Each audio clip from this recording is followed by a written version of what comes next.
Hello,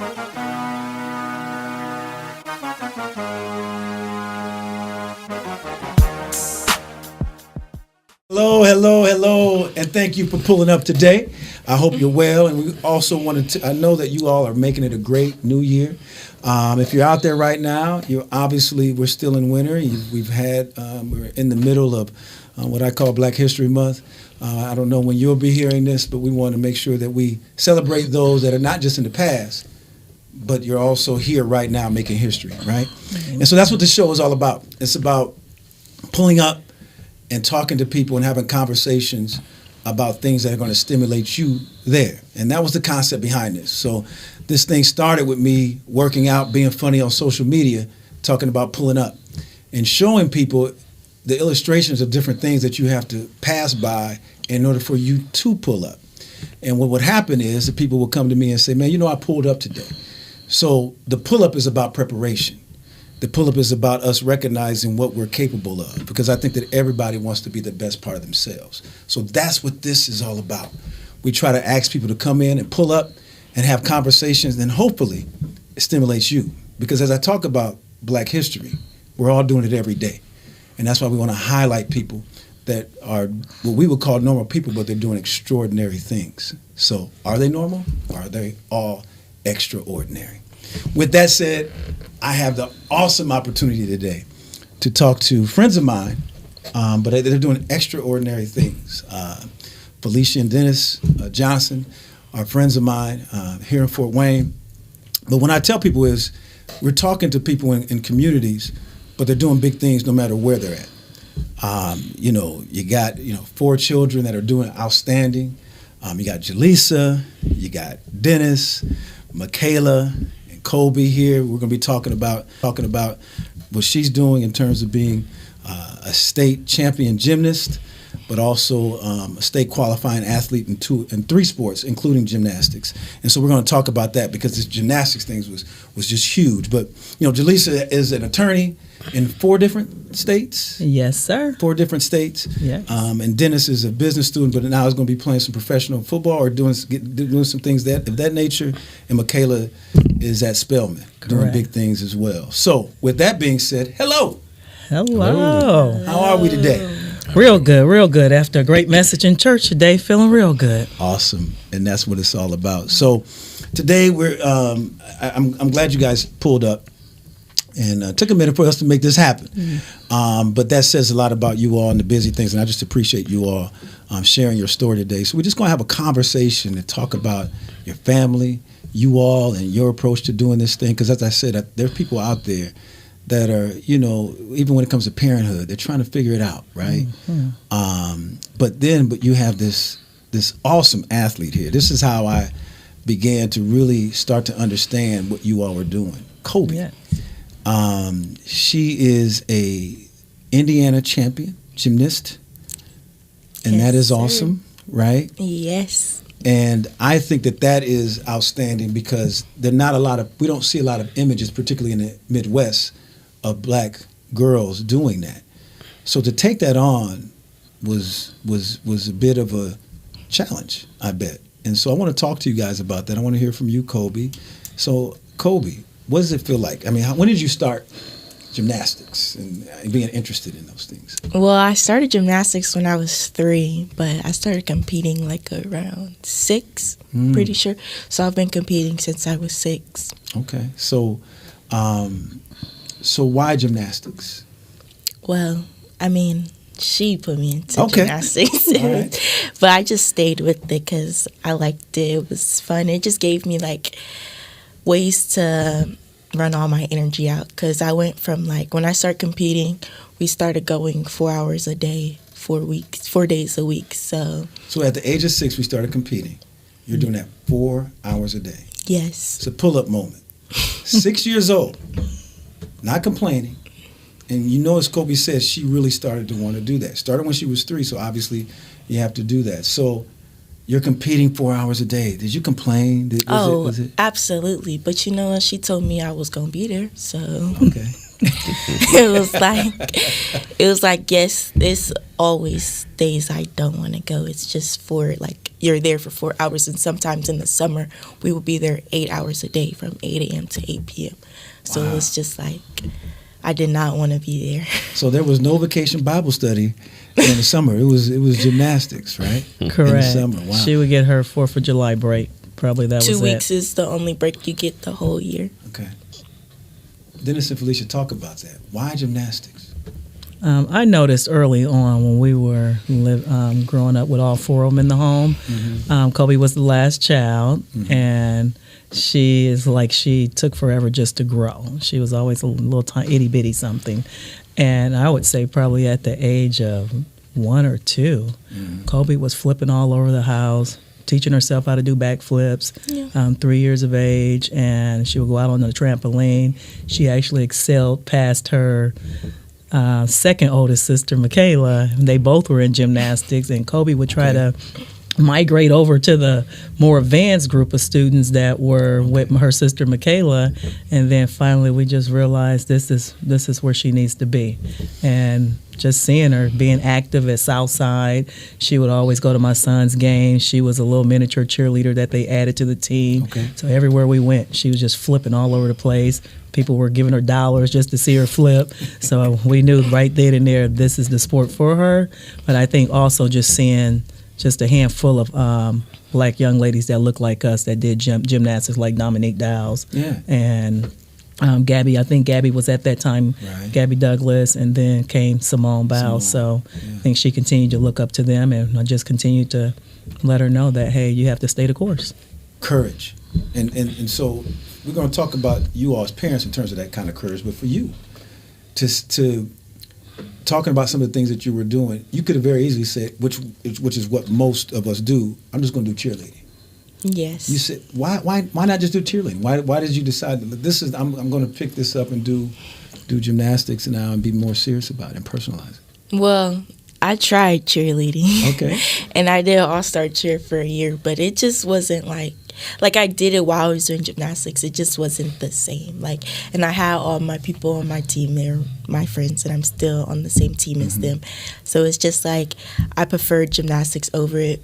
It was more work. I felt like it was more like home than cheer. Cheer just felt weird to me. So let's talk about that. So I'm a former coach, and so I like when people talk about work. That's why we talk about pull up, because it's about preparation. Talk about what it takes to be at the level that you're at when it comes to gymnastics. Oh, it takes a lot of dedication. I mean, you have to be there. Well, during high school season, you have to be there 5 days a week, sometimes 6. You have to be there for 4 hours every single day.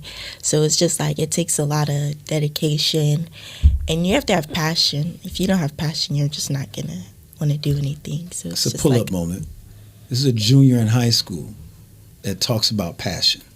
You're exactly right about that. Passion is what it's all about. You have to have something you're passionate about and a desire.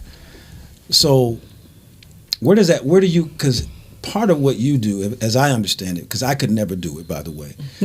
First of all, I'm not that limber in terms of what I do. But the mental focus of doing that. And then I want your parents to talk about that too, but what do you do to protect your mental capacity so you can be ready and be prepared? What do you do? What's your... Oh, I take a lot of mental days. Okay. She lets me take some days, if I need, and then it's just you go with gymnastics, especially even when I was at cheer, it just wasn't as hard mentally as gymnastics. Even track and all of volleyball, I get a little anxiety when I'm about to compete. Well, not when I'm about to run for track, but not necessarily gymnastics. That is a different kind of anxiety.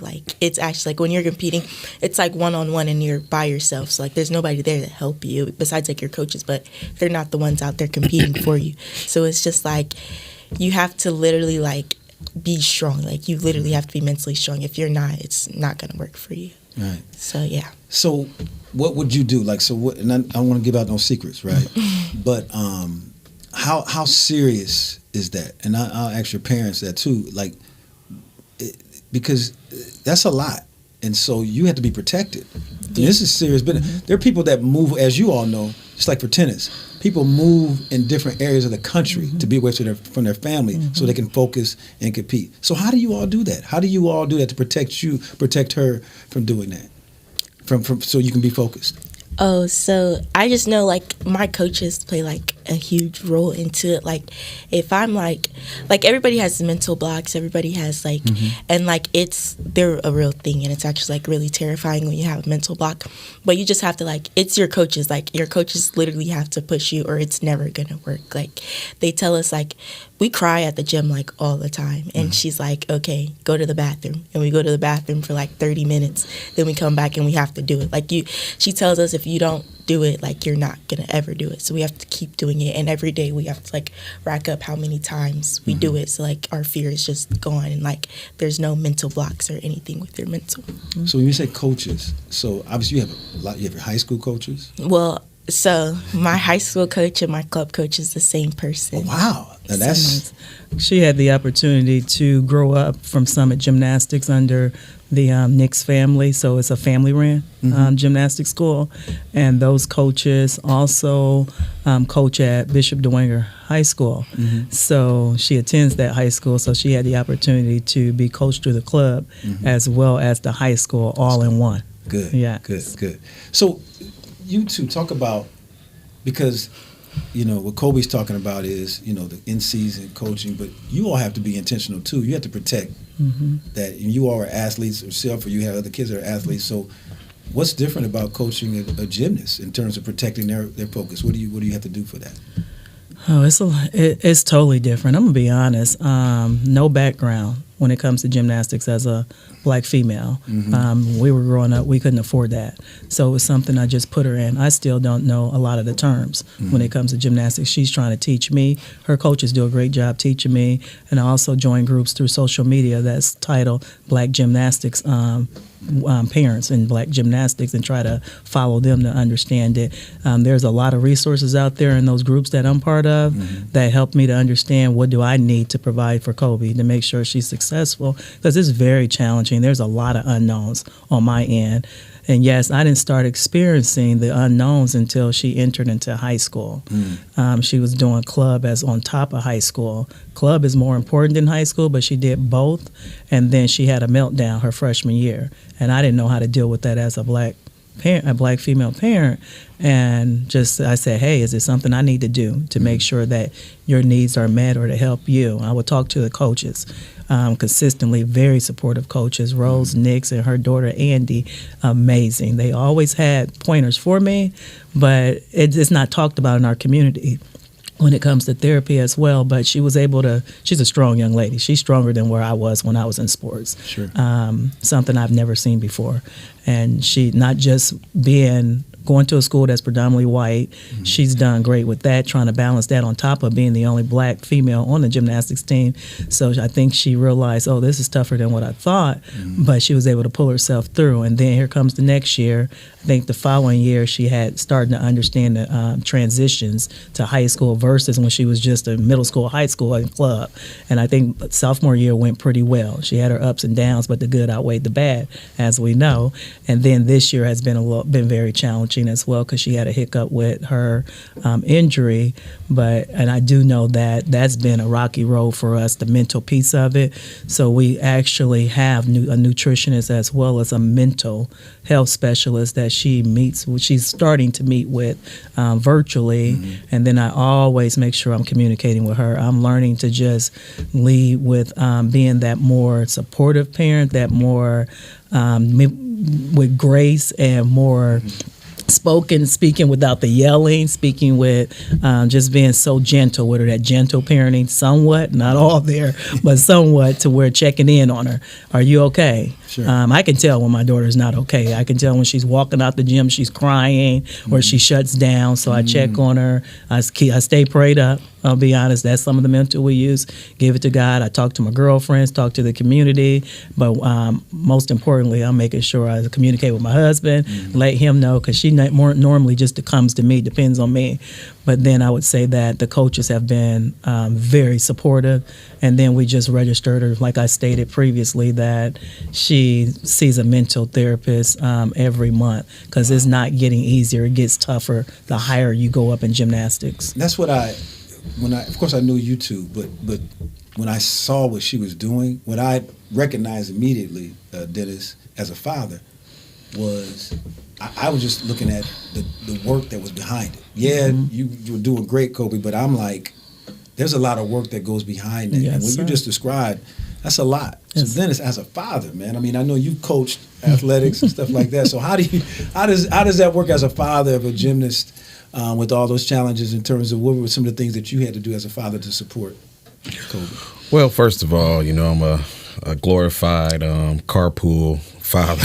So that's the first and foremost, because you got to put all that time in, taking them there, bringing them back, picking them up. So I'm so glad that we almost at the end of that route. She got her license, and that is tremendous. Which is important. I'm going to pull up on that because when you talk about that carpooling thing and being available for that, that's a lot. That's a lot. Yeah, it's a lot. Particularly with this type of sport. So that's not a small thing, when you're talking about that. That's just, and again, as a father, you're like, man, you want to get in, and coach is like, well, look, let me get in where I fit in and be that carpool. What else? I mean, what are some of the other things that you noticed from your perspective? Well, since she been the last one, I think I was a little more hands-on with the first three. I kind of handled the sports side of it, in particular with my son, because he played football and, did things that I really did. Ran track a lot too. So she been the last. I think her schedule is more rigorous than all of them combined. She does a lot. So we kind of give her space.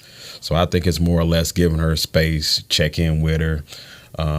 Just seeing what her mental space is at each particular day, each particular meet, just checking in with her just to see where she at, and just give her little tidbits about about life, about lessons, and how to deal with a few things. But more importantly, her and her mom got a particular bond on this particular sport. I think Felicia has jumped ahead of me when it comes to sports on this one. And that's what it's all about, right? Yeah. It's- Yes. And let me say something if I can, just as a man, I want to say something to that, what you just said. And this is a pull-up moment again. We do pull-up because we want people to take special attention when people say unique things. As a man, that's often we don't do that, is acknowledge that someone else had to step up and do something to probably make it better, and understanding what your part of the team was. And I want men to really understand that if you're out there, there's nothing wrong. Team, period. You know what I mean? Man or woman. There's nothing wrong with somebody having an identified role and then understanding that I have to be able to adjust to do something else, man. So I'm going to applaud you for that and acknowledging Felicia over here in terms of what she was able to do in that moment, man. So obviously it looks like it was easy for you to do that as a father. You understood that after having, this being the fourth one. So it was kind of easy for you to understand that, huh? Well, I think, the older you get, things change, You got more energy, you got more enthusiastic about, things you're doing for them. But in the same sense, as the older you get, you kind of understand where your position is. So That's right. And my position is I'm falling back a little more, let her step up a little more, because I remember going to the football games and she done went to the car. I got to sit out there in the cold rain and it's 0 below, and Right. but I'm kind of used to it playing sports myself. So but just understanding the overall dynamics of it, because it's a team. And I tell my daughters that all the time. It's a team. We got to go to work while y'all got to do what y'all got to do is practice, because y'all don't have a job. You don't need a job, because we're gonna support doing this endeavor. So. Like I say, it's just more or less, just knowing where we at and where she's at. And we're going to talk about that because that's what's behind this, and I really want to focus on that, and Kobe, because I want what you've done, and because I think it's important for us to give you young people to make sure we recognize y'all talent and abilities, because the world is not most of the time. Right? And so I want you to know this came about because of you, because of your uniqueness.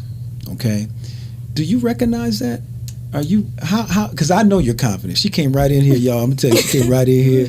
She knew what she had to do. There's nothing nervous about her, and being prepared and understanding who she is. Talk about confidence. Talk about your confidence. Well, I just feel like you have to be confident in everything you do, especially being like me being the only black female there. Like, I have to be confident, because if you don't have confidence, you're not gonna do well. Like, your body and all of that, like, it reflects on how you act. So if you're down and like you're not going to perform well. So that's like when you do bad on one event, you got to have confidence for the next event to like keep going.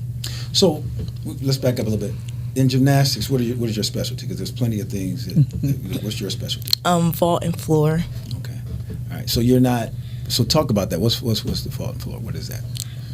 So vault is like the one where you run and you hit the little springboard, and then floor is you're tumbling with your dance. And clearly, like, I know me personally, like, I've always heard this when I was growing up, that I have a lot of power. So like that's why I excel more in vault and floor than bars and beam. Like, bars, they're really not my thing, but it's okay. Like, you have to do all of it just to like succeed and do well. So that's why I prefer vault and floor over Sure. bars and beam. So we talk a lot about gymnastics, but I also saw you in track, and I'm a track guy. Yeah. And so I noticed immediately how balanced you were in your core and how strong you was.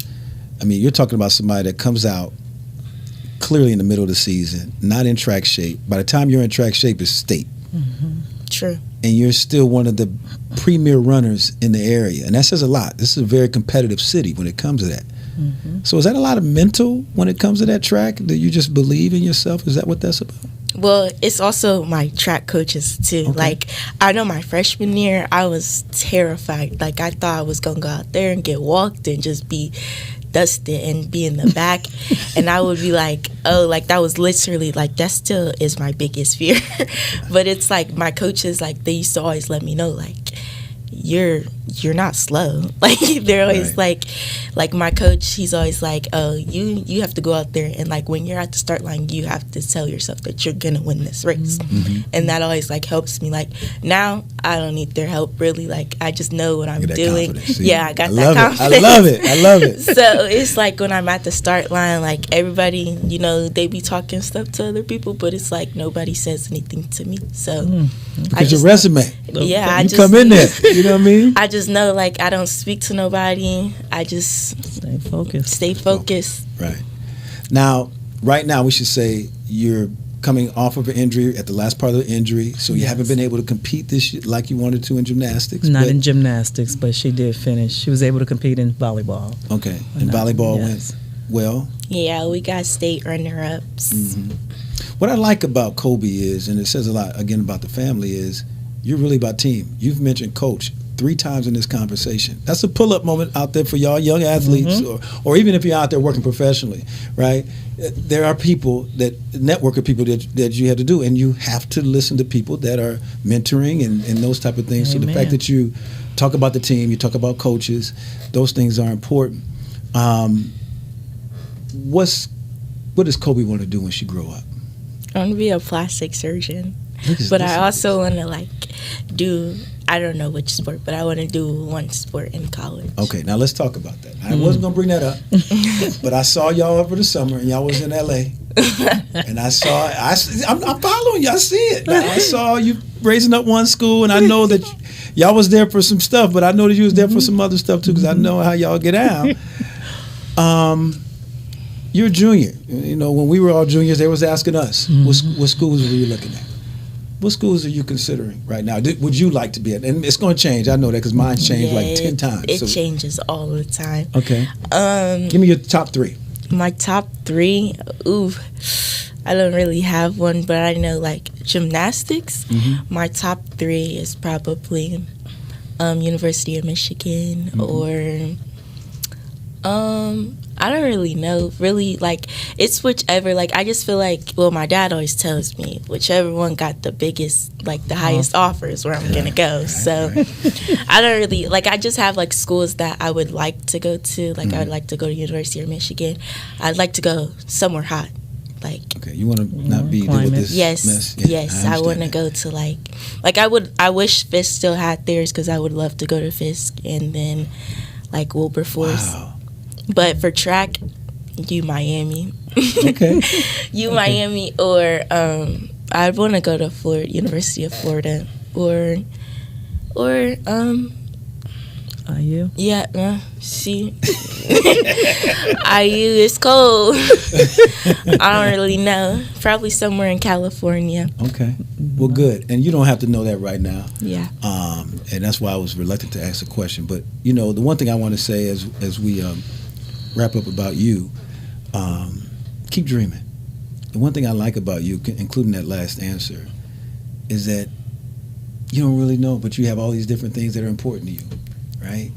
And so keep doing that and keep believing in that. So I'm gonna leave you with your own last words. What do you want to say? Is there anything you want to say about competing? If there's something you can say to maybe a little girl out there that's looking at you right now. I would like to say that you always have to be confident, and even when you're not, you gotta fake it till you make it, and always listen to your coaches, because I know sometimes I always think that I know what I'm talking about. They don't know what they're talking about, but at the end of the day, they have what's best for you. So, Amen. Thank you, Kobe. Good. And again, Look at that. you're amazing. You're amazing. Whatever you decide to do, whatever sport it is, I know it's going to be off the hook, and you're going to be talented at it because you set up the right way. The foundation's there. So keep dreaming and keep doing big things. So thank you, Kobe.